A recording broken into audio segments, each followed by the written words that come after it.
আসুন আজকে একটা খুব সাধারণ কিন্তু দারুণ শক্তিশালী গল্প শোনা যাক। এটা হলো দুই যমজ ভাই আর তাদের একটা ছোট্ট ভাবনার গল্প, যা কিনা একটা গোটা পাড়াকেই বদলে দিয়েছিল।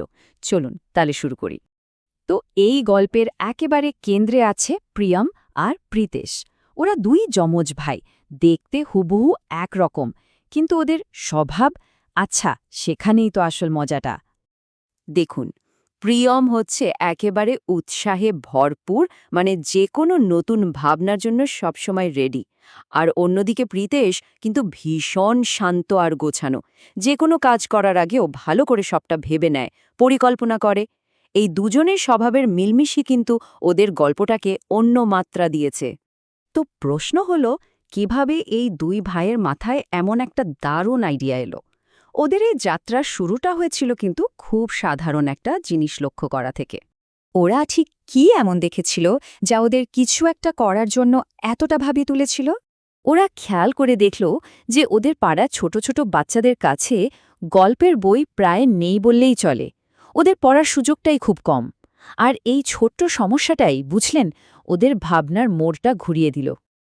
আর ঠিক তখনই প্রিয়ম ওর স্বভাব মতোই উৎসাহে প্রায় লাফিয়ে উঠে বলল, ওর কাছে সমস্যার সমাধানটা ছিল খুব সোজা। নিজেদের পুরনো বইগুলো দিয়েই একটা লাইব্রেরি খুলে ফেলা। ভাবুন তো একবার, কি সহজ কিন্তু অসাধারণ একটা ভাবনা। কিন্তু প্রীতেশ, যে কিনা আসল প্ল্যানার, সে সঙ্গে সঙ্গেই বাস্তবতার দিকটা তুলে ধরল। ওর মনে হলো শুধু বইগুলো দিয়ে দিলেই তো হবে না, সেগুলোকে সুন্দর করে সাজিয়ে গুছিয়েও তো রাখতে হবে। ব্যাস, এখানেই প্রিয়মের ভাবনার সাথে প্রীতেশের পরিকল্পনা মিলেমিশা এক হয়ে গেল। যেই ভাবা সেই কাজ। এরপর শুরু হলো আসল মিশন, ওদের আইডিয়াটাকে বাস্তবে নিয়ে আসার পালা। দুই ভাই মিলে কাজে লেগে পড়ল তাদের ছোট্ট লাইব্রেরিটা তৈরি করতে। ওদের কাজগুলো ছিল খুব সাধারণ, কিন্তু তাতে আন্তরিকতার কোনো কমতি ছিল না। প্রথমে ওরা একটা পুরনো ধুলো পড়ার টেবিলকে ঘষে মেজে একদম চকচকে করে ফেলল। তারপর নিজেদের সব প্রিয় গল্পের বই একটা একটা করে খুব যত্ন করে সাজিয়ে রাখল। আর সবার শেষে একটা হাতে লেখা পোস্টার, তাতে বড় বড় করে লেখা, বিনা পয়সায় লাইব্রেরি। এভাবেই ওদের স্বপ্নের ছোট্ট লাইব্রেরিটা তৈরি হয়ে গেল। ওদের এইসব কাণ্ডকারখানা দেখে মা তো বেশ অবাক। তিনি এসে জিজ্ঞেসই করে বসলেন, তোমরা কি করছো? ওর গলায় ছিল কৌতূহল আর এক রাশ স্নেহ। আর যখন তিনি পুরো ব্যাপারটা শুনলেন, তখন তার মুখে ছিল কি দারুণ একটা হাসি। তিনি বললেন, খুব সুন্দর কাজ। পরিবারের এই ছোট্ট সমর্থনটাই কিন্তু ওদের উৎসাহকে বহুগুণ বাড়িয়ে দিয়েছিল। এবার এলো সেই বিশেষ দিন, লাইব্রেরির প্রথম দিন।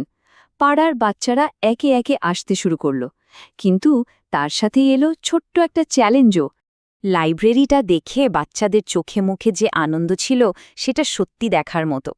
একজন তো বলেই ফেলল, বাহ, এত বই! এই একটা কথাই ছিল প্রিয়ম আর প্রীতেশের জন্য সবচেয়ে বড় পুরস্কার। তবে সবাই যখন খুব আগ্রহ নিয়ে বই ঘাটাঘাটি করতে শুরু করল, তখন একটা ছোট্ট সমস্যাও দেখা দিল। কিছু বই এদিক ওদিক হয়ে গেল, টেবিলটা একটু অগোছালো হয়ে পড়তে শুরু করল। কিন্তু প্রীতেশ তো ছিলই, সে সঙ্গে সঙ্গে এর একটা সমাধান বের করে ফেলল। ওর একটা সহজ নিয়ম লিখে ঝুলিয়ে দিল, বই পড়া হয়ে গেলে সেটাকে আবার ঠিকঠাক জায়গায় রেখে যেতে হবে।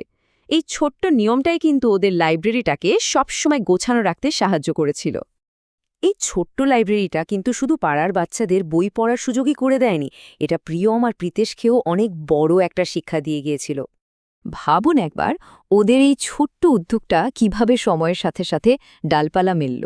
প্রথম দিনে যেখানে শুধু ওদের কয়েকজন বন্ধু এসেছিল, কয়েক সপ্তাহ যেতে না যেতে সেই লাইব্রেরিটা পাড়ার সব বাচ্চাদের প্রিয় আড্ডার জায়গা হয়ে উঠল। প্রতিদিন বিকেলে সেখানে বই হাতে ছোটদের একটা ভিড় জমতে শুরু করল। এই পুরো অভিজ্ঞতা থেকে প্রিয়ম একটা দারুণ জিনিস উপলব্ধি করেছিল, যা ও প্রায়ই বলতো, আসলে বড় স্বপ্নগুলোর শুরুটা হয় খুব ছোট ছোট কাজ দিয়েই। আর এই গল্পের সবচেয়ে বড় শিক্ষা বোধহয় এটাই, জ্ঞান এমন একটা সম্পদ যা ভাগ করে নিলে কমে তো যায় না, বরং আরও বেড়ে যায়। ওদের এই ছোট্ট লাইব্রেরিটা ছিল তারই জীবন্ত প্রমাণ। প্রিয়ম আর প্রীতেশের গল্পটা তো এখানেই শেষ হলো, কিন্তু যাওয়ার আগে একটা প্রশ্ন রেখে যেতে চাই। আপনার মনের ভেতরে লুকিয়ে থাকা সেই ছোট্ট স্বপ্নটা কি, যা দিয়ে হয়তো অনেক বড় কিছু শুরু হতে পারে? একবার ভেবে দেখবেন।